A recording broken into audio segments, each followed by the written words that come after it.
Saudações a todos e a todas. Vamos dar prosseguimento à nossa aula Impactos do Covid e a Judicialização no Ambiente Público. Como nós vimos, fazendo uma retrospectiva da aula passada, nós vimos rapidamente que aqueles conceitos, situação de emergência, estado de calamidade, são muito dispersos e nós vamos encontrar em cada legislação conceitos peculiares para fins daquela legislação, tanto em relação à autoridade que decreta, no caso, por exemplo, da Lei de Responsabilidade Fiscal, as assembleias legislativas que reconhecem o estado de calamidade para fins de afrouxamento, né, daqueles limites da Lei de Responsabilidade Fiscal. Para os fins da Lei da Defesa Civil, o prefeito, né, o chefe do executivo estadual ou municipal, pleiteia ao governo federal que reconhece a situação. Então, nós temos essa situação e esses decretos, esses reconhecimentos, eles terão uma consequência muito importante, que são a flexibilização de algumas exigências para o poder público possa fazer frente aquele, no caso aqui, no nosso caso específico, ao dano, né, ao dano já e tentar evitar o dano maior, no caso, à saúde e à vida da população. Então, nós teremos naquele momento uma flexibilização, um afrouxamento daquelas exigências que se faz em relação à administração pública. Na área federal, nós tivemos também aqui no âmbito da União,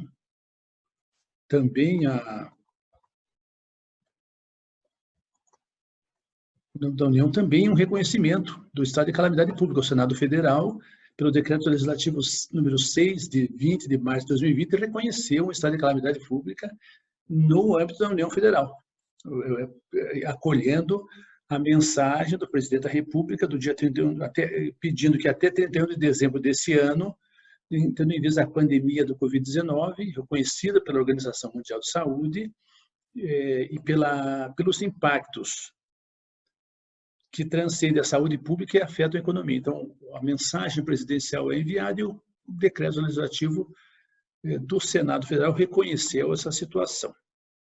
Bem, nós tivemos ainda a Lei 13.979 de 2020, que dispõe também sobre o enfrentamento de medidas, né, medidas para enfrentamento da emergência da saúde pública decorrente do coronavírus, também medidas que poderão ser adotadas pelo poder público. E aí nós temos dois importantes conceitos.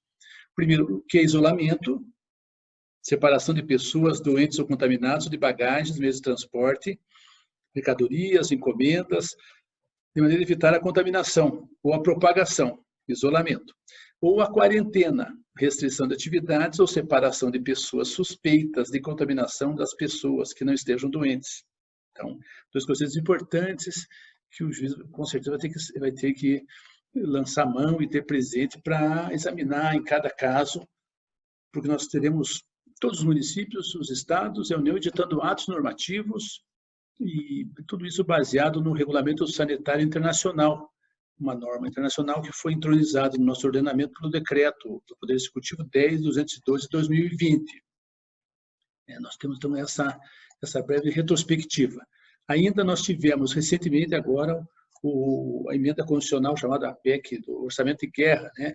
A emenda constitucional 106 de 2020, que eu vou colocar aqui na tela, para que nós possamos ver rapidamente, né?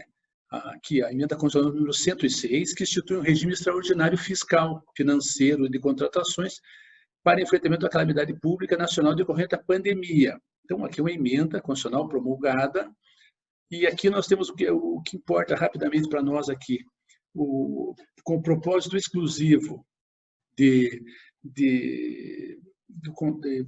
para enfrentar a calamidade e seus efeitos sociais e econômicos, o Poder Executivo Federal, no âmbito de suas competências, poderá adotar processos simplificados de contratação de pessoal em caráter temporário e emergencial e de obras e serviços e compras que assegurem, quando possível, competição e igualdade de condições a todos os concorrentes, dispensável a observância né, dos demais dispositivos constitucionais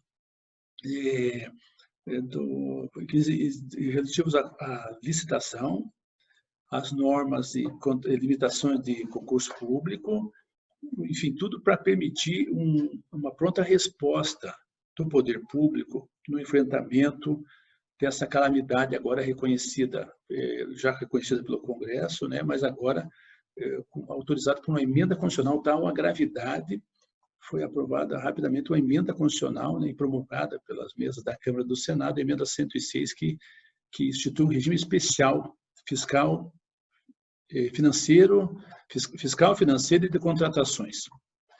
Bem, continuando, nós vamos verificar mais de perto agora a revisão judicial.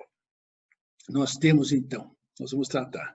Eu coloquei essa imagem aqui, nós temos aqui um exemplo aqui na Prefeitura de Pontal do Paraná, litoral paranaense. O prefeito vai lá, edita um decreto, reconhece lá uma calamidade pública e interdita a praia do município. Então, nós temos aqui um ato administrativo e vai lá a autoridade municipal e coloca lá, praia interditada. Vamos supor, então, que uma pessoa queira caminhar nessa praia. E ela se depara, lá, o juiz de direito, o promotor, o defensor público, o advogado, lá, muito ocioso das suas prerrogativas, lá da Comissão de Prerrogativas da OAB, ele se depara com essa placa e vai dizer, mas como? Como que um decreto municipal vai restringir um direito fundamental? Então, eu posso já antever toda a gama de problemas, só por essa simples notícia ali, de que as tarefas que o juiz terá nesse enfrentamento dessa pandemia e as restrições aos direitos fundamentais. Um simples passeio na praia, que poderia ser uma situação corriqueira, de repente é questionado para fins de assegurar os direitos fundamentais. Pela nossa Constituição, e a temática desse módulo como um todo, esse enfrentamento dessa pandemia, ela vai exigir das autoridades, vai dar poderes especiais, vai dar instrumentos para que façam frente a esse evento lamentável que tem ceifado tantas vidas e, logicamente, vai restringir direitos fundamentais, vai intensificar quer as medidas financeiras, mas também vai, como sempre, vai afetar direitos das pessoas. Então, nós vamos ter o cidadão que não quer usar máscara, o cidadão que quer ir à praia, o cidadão, enfim, que quer evitar o isolamento social. E nós teremos um choque e também uma atuação superposta, como é de se esperar, dos poderes executivo, legislativo e judiciário, e também nas três esferas, União, Estados e Municípios, Distrito Federal. Então, o acesso à justiça, que nós temos de maneira ampla na Constituição de 88, será um vetor e produzirá a intensa judicialização. Nós já somos uma sociedade muito conflituosa e nós teremos aquele velho pano de fundo entre um ativismo judicial ou não, dependendo do perfil do magistrado, da sua visão sobre magistratura, sobre justiça, sobre a Suprema Corte, tem sido ativista em muitos casos, né? Nós temos, por postura dos seus ministros, enfim, nós temos a Suprema Corte recentemente criando o tipo penal por acórdão do Supremo. Enfim, nós temos realidades distintas que nós não tínhamos até algum tempo. E nós temos no campo mais específico do nosso curso o consequencialismo, né? O juiz pode estar preocupado ou não com os efeitos das suas decisões judiciais. Para alguns, o juiz não deve se preocupar, deve preocupar apenas em aplicar o direito, para outros não. Enfim, nessa nossa rápida exposição, nós tentaremos ter como pano de fundo esse questionamento. Mas, antes de passar isso, para tratar desse tema, nós vamos iniciar pela questão da prova científica.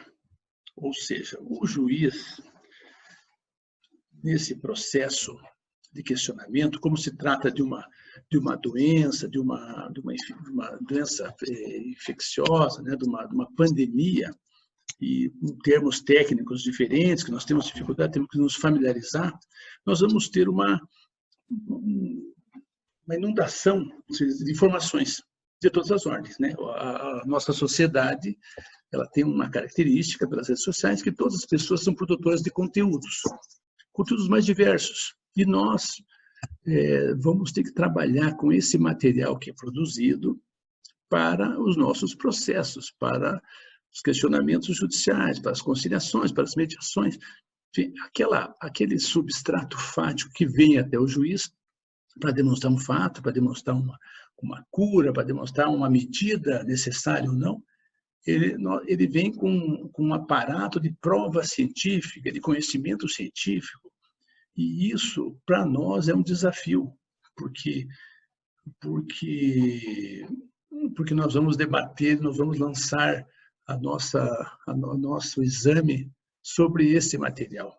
E aí, a proposta que trago, né, sempre nessas abordagens é, no processo judicial, a prova científica. Bem, primeiro, nós temos que ter presente que esse argumento de autoridade que alguns trazem, a prova científica, ela muitas vezes, nós não podemos dar mesmo que nós damos para o argumento de autoridade, é o mesmo valor, só porque alguma coisa vem com uma pseudo-autoridade científica. Nós temos também que ter presente, nós temos também a pseudociência, a ciência aparente, a ciência de favor e a ciência de causas. As pessoas têm lá ela tem as suas preferências, e nós temos a ciência engajada, aquela ciência que procura trazer estudos para chegar a um determinado objetivo, no ramo das ciências sociais, no ramo das ciências, enfim, humanas, e nós, então, devemos ter presente, pelo menos, que a ciência ela é um campo, mas não porque alguma coisa se apresenta como científica ou como uma pesquisa que nós temos que aceitar sem maiores questionamentos. Nós não podemos dar isso um ar de religiosidade, como nós tínhamos, então, no tempo passado, uma certa sacralização de algumas pessoas, né? Então, a ciência é uma atividade humana e, como tal, o juiz deve escrutinar essa atividade para ter presente que ela tem as mais diversas fontes. Então, nós deveremos ter presente essas dificuldades no enfrentamento. Então, eu coloquei aqui pseudociência, aquilo que, na verdade, é uma ciência não verdadeira, é uma pseudociência. Ela se pretende ser uma coisa científica, mas não é. Uma ciência aparente, uma coisa que não está muito bem comprovada, ela tem experimentos preliminares, uma ciência de favor, resultados que se chegam para agradar essa ou aquele resultado que só se apresentam parcialmente. Ou ainda a ciência de causa, aquela ciência que está engajada, né? Ciência engajada para conseguir um objetivo. Enfim, sei lá, vamos lá e faça um estudo sobre parte de algum problema, porque eu quero chegar a um resultado que favoreça esse ou aquela conclusão, aquela causa ambiental, ou social, ou, enfim, política, enfim. Então, esses primeiros 4 questionamentos são importantes quando se trata de prova científica. Nós também temos como atividade científica, uma atividade humana, e ela tem uma crise, porque nós também temos, segundo vários estudos, 2/3 dos pesquisadores tentaram e não conseguiram reproduzir os experimentos de outros cientistas. Então, nós temos conclusões apressadas. Nós temos um mercado ávido de novas descobertas. Então, muitas vezes, nós temos um experimento, apressadamente se conclui alguma coisa, se coloca um produto no mercado, e quando você vai tentar repetir aquele experimento, você não se consegue. Então, é um primeiro questionamento. Então, aquilo não é ciência, se você não consegue repetir, aquilo não é ciência, aquilo foi um acaso ou foi uma questão apressada, uma conclusão apressada, porque o mercado não pode apreciar. Nós tivemos o caso famoso da pílula do câncer, em que apressadamente se saiu preconizando que aquilo que curava, que aquilo resolvia, e se viu que não era bem assim. Nós temos ainda uma alegação, segundo os sites especializados, que 1/3 alegações de plágio, fabricação, pirataria e má conduta. Mais de 30 trabalhos de pesquisa tiveram que ser recolhidos, porque eram falsos. Como você sabe, a atividade científica, normalmente, quando há um controle, uma exigência de produção acadêmica, né? Nós temos hoje, quem está na área acadêmica, uma obrigatoriedade de publicação para que a tua universidade seja premiada, para que o teu currículo lá seja enriquecido. Também o cientista está ali premido pelas suas necessidades como atividade humana. Então, ele tem que produzir, ele tem que concluir. E a ciência, às vezes, não tem esse mesmo tempo, ela precisa de mais tempo, né? Então, nós temos que ter presente essa dificuldade que o cientista tem como atividade humana e temos uma parcimônia, cuidado quando tratamos de simplesmente recolher e absorver um conhecimento como sendo científico. Agora, fora isso, obviamente que nós temos uma essencialidade da prova, né? Nós não podemos negar o acesso à prova. O acesso à prova é inerente à jurisdição e o juiz, a requerimento da parte, deve determinar as provas necessárias ao julgamento do mérito. Então, nós temos, por um lado, um comando, né, que nós não podemos decidir de maneira, como se diz, autoritária, sem permitir que as partes tragam o substrato fático que vai ser objeto da aplicação do direito, mas então, temos que permitir isso, mas ter aquele cuidado judicial no exame da prova. E, então, no caso, primeiro tendo presente essa necessidade da prova, que é um direito da parte, né, de trazer o fato e provar. Segundo, o cuidado do juiz em receber essa prova e verificar se ela está de acordo, se ela é verdadeiramente ciência comprovada e ela pode oportunizar um juízo sobre um assunto, uma conclusão sobre um tema ou não, né? Formar um juízo seguro sobre uma conclusão científica. E nós teremos, então, um momento em que nós vamos ter que verificar quais os critérios que o juiz deve adotar para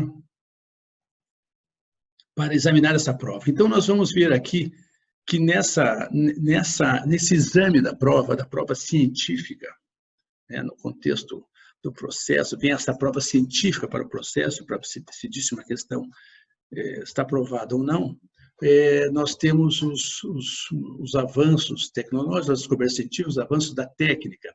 Nós temos aqui o clássico caso do detector de mentiras, né, que nós tínhamos, em que se possibilidade, de acordo com a pressão arterial, de verificar se a pessoa estava mentindo ou não. E a Suprema Corte, num caso de 1923, Suprema Corte dos Estados Unidos, adotou o critério da aceitação geral.